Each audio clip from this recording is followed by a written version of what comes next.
আমরা অনেক সময় কোনো একটি লেসন বা পাঠের শুরুতে যে গুরুত্বপূর্ণ কথাগুলো বলা হয় ওই গুরুত্বপূর্ণ কথাগুলো মনোযোগ দিয়ে শুনি না বা শ্রবণ করি না, যার ফলে আমরা অনেক পড়ালেখা করা সত্ত্বেও আমরা আমাদের জীবনে সাকসেসফুল বা সফল হই না।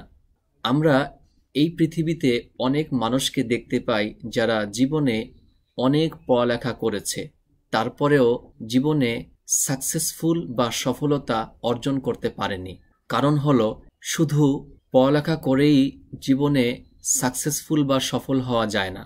জীবনে সাকসেসফুল বা সফল হতে হলে পড়ালেখা করার পাশাপাশি এটিকেট বা আদব কায়দাও শিখতে হয়।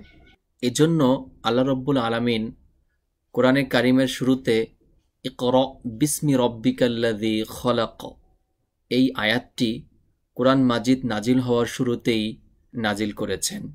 আল্লাহ সুবহানাহু ওয়া তাআলা আমাদের প্রফেট হযরত মুহাম্মদ সাল্লাল্লাহু আলাইহি ওয়াসাল্লামকে কেন বললেন যে পড়ুন আপনি, ইকরা পড়ুন আপনি বিসমি রব্বিকাল্লাযী খলাক।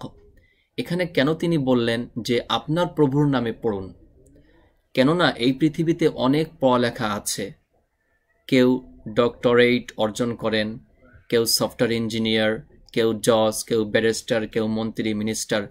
পৃথিবীতে যত প্রকার স্টাডি বা পড়ালেখা আছে, এই পড়ালেখার শুরুতে যদি আপনি আল্লাহর নাম উচ্চারণ না করেন, তাহলে জীবনে আপনি অনেক টাকা পয়সা অর্জন করতে পারবেন, কিন্তু সফল হতে পারবেন না। সফলতা আর টাকা কিন্তু এক না ভাই। হ্যাঁ, যদি আপনি টাকা পয়সা ইনকাম করেন, পাশাপাশি কোনো সমস্যা নেই, তাহলেই মূলত আপনি সফল ব্যক্তি। এজন্য আমরা কোনো একটি লেসন বা পাঠ শুরু করার আগে আউযু বিল্লাহি মিনাশ শাইতানির রাজিম বিসমিল্লাহির রহমানির রহিম এটা পড়ব। Noun job, JOB job. Job mean চাকরি, জব মানে হলো চাকরি। জাজ, জাজ মিন বা জাজ মানে হলো বিচারক। এখানে যে ওয়ার্ড বা শব্দটি আমরা দেখতে পাচ্ছি, এই শব্দটির মধ্যে একটি ডি এসেছে। এই ডি ক্যারেক্টার বা এই ডি লেটারটি উচ্চারণে আসছে না। একটু চোখ দিয়ে ভালো করে দেখে রাখুন। যখন আপনি কোনো একটি ইংলিশ সেন্টেন্স লিখবেন, তখন যদি ওই সেন্টেন্সের মধ্যে এই ওয়ার্ড বা শব্দটি আসে, তখন আপনার চোখে বলে ফেলবে যে এই শব্দটির মধ্যে একটি ডি আছে, বা জাজ এই ওয়ার্ড বা শব্দটি লিখতে হলে অবশ্যই ইউ দিয়ে লিখতে হবে, এখানে এ আনলে হবে না, আর এখানে একটি ডি আনতে হবে, লাস্টের দিকে একটি ই আনতে হবে। জাজ মানে হলো বিচারক। জার্নালিস্ট, জার্নালিস্ট মানে হলো সাংবাদিক। জার্নালিস্ট JOUR, জার NA না, জার না, LIST list, journalist. Journalist, journalist মানে হলো সাংবাদিক। জঙ্গল, জঙ্গল মানে হলো বন।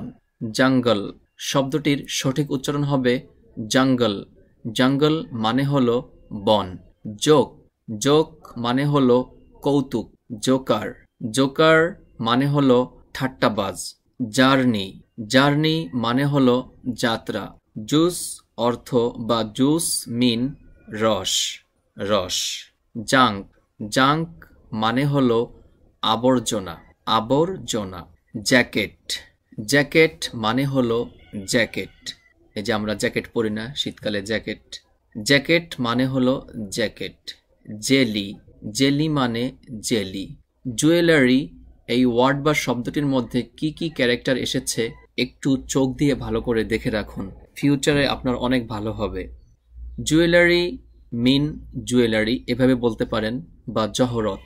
দেখুন, এই ইংলিশ ওয়ার্ড বা শব্দটি আমরা বলতে ইউজ টু বা অভ্যস্ত হয়ে গেছি, যে কারণে আমরা জহরত, এটা আমরা অনেকে জানি না জহরত মানে কি। জহরত মানে হলো জুয়েলারি। জুয়েলারি বললে অনেকে বুঝে যে এটা সোনার কোনো অলংকার। তো কোনো একটি ইংলিশ ওয়ার্ড যদি আপনি ইংলিশেই বুঝতে চান, ইংলিশেই চিন্তা করেন যে ওই ওয়ার্ডটা কোন ওয়ার্ডের ক্ষেত্রে ব্যবহার হয়, বা কোন প্লেসে বা কোথায় ইউজ করতে হয় এটা যদি আপনি বুঝে ফেলতে পারেন তাহলে আপনার ইংলিশ শেখাটা আরো সহজ হবে। জাম্প, জাম্প মানে হলো লাফ বা ঝাঁপ দেওয়া। জাম্প, আমরা জাম্প করি, লাফ দেই। জাকাল, জাকাল মানে হলো শিয়াল, আবার ফক্স মানেও শিয়াল। জাকাল মিন বা জাকাল মানে শিয়াল। জার, জার বা জার, জার মানে হলো ভাণ্ড, ভাণ্ড। জার মানে হলো ভাণ্ড। আবার আপনারা ভণ্ড বলে দিয়েন না, ভণ্ড আর ভাণ্ড কিন্তু এক না। জাগ, জাগ মানে হলো জগ। দেখুন আমরা একটা জে ফর জাগ, ছোটকালে আমরা যে ক্যারেক্টার দিয়ে একটি ওয়ার্ড শিখেছি। শুধু একটি ওয়ার্ড শিখলে তো হবে না ভাই, আপনার তো অনেক ভালো ইংলিশে কথা বলা শিখতে হবে। সেজন্য একটা ক্যারেক্টার বা একটা লেটার দিয়ে একটি ওয়ার্ড শিখলে আপনি ভালো ইংলিশে কথা বলতে কখনোই পারবেন না। এজন্য আমার যে ভিডিওগুলো, প্রত্যেকটা ভিডিও গুরুত্ব সহকারে দেখুন, আপনি ভালো কিছু শিখতে পারবেন ইনশাল্লাহ। নলেজ, নলেজ এই ওয়ার্ড বা শব্দটি ভালো করে চোখ দিয়ে দেখে রাখুন। এই ওয়ার্ড বা শব্দটি স্পেলিং করতে হলে KNOWLEDGE, নলেজ। শব্দটির উচ্চারণের সাথে ক্যারেক্টারের কোনো মিল নেই, ক্যারেক্টার বা লেটারের কোনো মিল নেই। নলেজ, আমরা এখানে কে যে ক্যারেক্টারটি আছে বা এই কে লেটারটি কিন্তু আমরা উচ্চারণ করছি না, এখানে নলেজ। আবার এখানে NO, এই ও যে ক্যারেক্টারটি আছে এই ও ক্যারেক্টার বা লেটারটি দিয়েই কিন্তু লেখা যেত, কিন্তু শুধু ও আনলে হবে না, একটা ডাব্লিউ আনতে হবে। তারপরে নলেজ, LELEGE এভাবে লিখলে হতো, কিন্তু এখানে একটা ডি আনতে হবে। LE এর পরে কি আনতে হবে? একটা ডি আনতে হবে। এই কথাটিও মনে রাখতে হবে, তা না হলে আপনার এই ওয়ার্ড বা শব্দটির সঠিক স্পেলিং বা বানান শেখা হবে না, ভুল হবে। অবশ্যই আপনাকে লিখতে হলে এভাবে করে লিখতে হবে, উচ্চারণ করতে হবে নলেজ। নলেজ ওয়ার্ড বা শব্দটির মধ্যে কি কি ক্যারেক্টার বা কি কি লেটার এসেছে ভালো করে চোখে রেকর্ড করে ফেলুন। নলেজ মানে হলো জ্ঞান। কি, কি, KEY, এটার উচ্চারণ হবে কি। কি মানে হলো চাবি, কি অর্থ চাবি। কিং, কিং মানে হলো রাজা। কিংডম, কিংডম মানে হলো রাজ্য। কিটেন, কিটেন মানে হলো বিড়াল ছানা। আমরা অনেক সময় এরকম বলি কিটেন, কিটেন এভাবে উচ্চারণ করেন না, যারা ব্রিটিশ বা আমেরিকান তারা বলেন কিটেন, টিটাকে ঠর মতো করে উচ্চারণ করেন তারা, আমরা তাদের মতো করেই শিখব। কিটেন, কিটেন মানে হলো বিড়াল ছানা। কিচেন, কিচেন মিন বা কিচেন মানে হলো রান্নাঘর। কাইট, কাইট মানে হলো ঘুড়ি। কাইট, কাইট বা কাইট মানে হলো ঘুড়ি। নাইফ, এখানেও এই শব্দটির মতো কে এই বর্ণটি উচ্চারণ করা যাবে না, এখানে এটার সঠিক উচ্চারণ হবে নাইফ। এই কে লেখার সময় লিখতে হবে, কিন্তু উচ্চারণ করার সময় উচ্চারণ করা যাবে না। নাইফ, নাইফ মানে হলো ছুরি। নট, নট মানে হলো গিট। এখানে এই শব্দটিও যদি আপনি বলেন কনট বা কেনট হবে না, এই শব্দটির সঠিক উচ্চারণ হবে নট। নট মানে হলো গিট, আমরা গিট দেই, আমরা বিভিন্ন জিনিস গিট দেই রশি দিয়ে বা দড়ি দিয়ে, ওই গিটটাকে ইংলিশ ভাষায় বলা হয় নট। এই নাইফ এই ওয়ার্ডটির মতো নট। আবার নক, এখানেও এই কে বর্ণটি উচ্চারণ করা যাবে না, এটার উচ্চারণ হবে নক। আমরা নক করি, নক করা বলতে ঠক ঠক আওয়াজ করি। নক মানে হলো ঠক ঠক, ঠক ঠক করা। আমরা কারো দরজায় গিয়ে কি করি? নক করি, ঠক ঠক আওয়াজ করি, এটাকে ইংলিশ ভাষায় বলা হয় নক। তো নক লিখতে হলে একটা কে আনতে হবে, এপাশে একটা সি আবার কে আনতে হবে, শুধু কে দিয়ে লিখলে হবে না। কাইন্ডনেস, কাইন্ডনেস মানে হলো উদারতা। কিক, কিক মানে হলো লাথি, লাথি। আমরা লাথি মারি, বল ফুটবল কি করি? লাথি মারি। কিড, কিড মানে হলো বাচ্চা। কিল, কিল অর্থ হত্যা করা, কিল মানে হত্যা।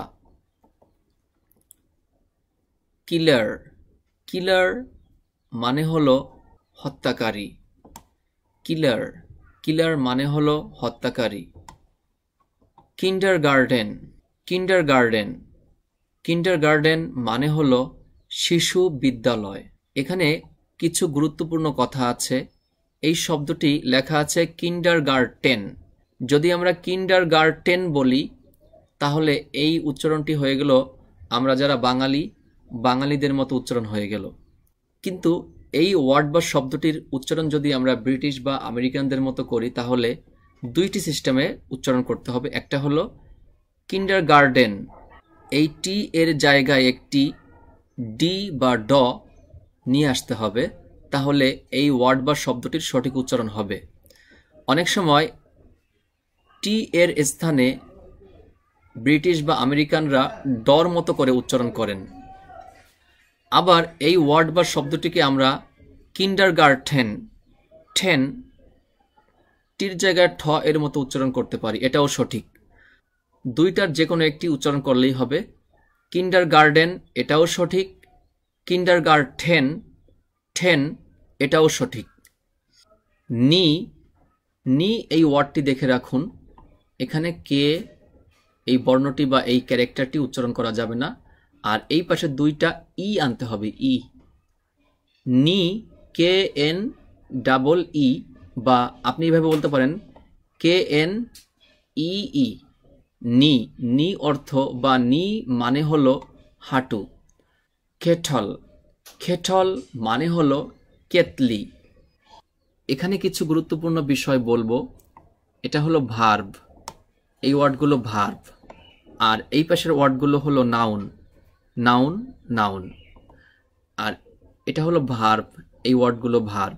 কিভাবে কোনো একটি ভার্ব ওয়ার্ডকে নাউন বানাতে হয় এটা একটু দেখে রাখুন। যেমন read, R E A D, read মানে হলো পড়া। রিড, রিড মানে পড়া। তো আমরা জানি ভার্ব কাকে বলে। পড়া, লেখা, যাওয়া, খাওয়া, ঘুমানো, ওঠা, বসা, নেওয়া, দেওয়া, এরকম অর্থ যে ওয়ার্ডগুলো প্রকাশ করে ওই ওয়ার্ডগুলোকে ভার্ব বলা হয়। তো রিড মানে পড়া। এখানে দেখুন কি কি ক্যারেক্টার এসেছে। রিড এই ওয়ার্ড বা শব্দটির মধ্যে আর এসেছে, আর E A D, read. Read এই ওয়ার্ড বা শব্দটিকে আমরা নাউন বানাবো কিভাবে? আর ই এ ডি, রিড। এখানে শুধু ই আর এই দুইটি ক্যারেক্টার যদি আমরা যোগ করি বা অ্যাড করি তাহলে এই রিড থেকে রিডার হয়ে গেল। রিডার মানে পাঠক, রিডার। রিড থেকে কি এসেছে? রিডার। তো এই রিড এটা ছিল ভার্ব। তো এই ভার্বটার সাথে যখনই আমরা ই আর এই দুইটি ক্যারেক্টার অ্যাড করলাম তখন রিড থেকে রিডার হয়ে গেল। রিডার মানে পাঠক। পাঠক ওয়ার্ড বা শব্দটির মধ্যে কিন্তু কোনো করা, যাওয়া, খাওয়া, ঘুমানো, পড়ালেখা বোঝায় না, কিন্তু রিড দ্বারা পড়া বোঝায়। এটা ভার্ব, আর এটা হলো নাউন। রাইট, রাইট অর্থ লেখা। রাইট মানে লেখা।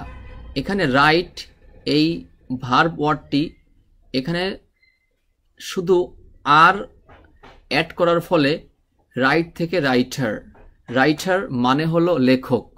তো রাইট এটার সাথে যখনই আমরা আর যোগ করলাম তখন রাইট থেকে রাইটার হয়ে গেল। রাইটার মানে হলো লেখক, আর রাইট মানে হলো লেখা। তো লেখা আর লেখক কিন্তু এক না। লেখা যদি বলি আমরা তাহলে এটা হবে ভার্ব, আর যদি বলি রাইটার তাহলে এটা হলো লেখক। লেখক যদি বলি তাহলে এটা হয়ে গেল নাউন। আবার মেক, এই শব্দটি মেক মানে হলো তৈরি করা। মেক এটা হলো ভার্ব, আর মেকার বা মেকার, এই মেকার মানে হলো মেকার, বা যিনি তৈরি করেন তাকে বলা হয় মেকার। ফাইট মানে হলো যুদ্ধ করা, এটা হলো ভার্ব। আর ফাইটার, ফাইটার মানে হলো যোদ্ধা, যিনি যুদ্ধ করেন তাকে বলা হয় যোদ্ধা। যখনই ফাইট এই ওয়ার্ডটির সাথে একটি ই আর, এপাশে একটি ই আর নিয়ে আসলাম তখনই এই ফাইট থেকে ফাইটার হয়ে গেল, মানে ভার্ব থেকে নাউনে রূপান্তর হলো। কিল, কিল মানে হত্যা করা। কিলের সাথে যখনই আমরা ই আর এই দুইটি ক্যারেক্টার অ্যাড করব বা যোগ করব তখন কিল থেকে কিলার হয়ে গেল হত্যাকারী। কিল মানে হত্যা করা আর কিলার মানে হত্যাকারী। তো আমরা জানলাম যে কোনো একটি ভার্বকে কিভাবে নাউনে রূপান্তর করতে হয়।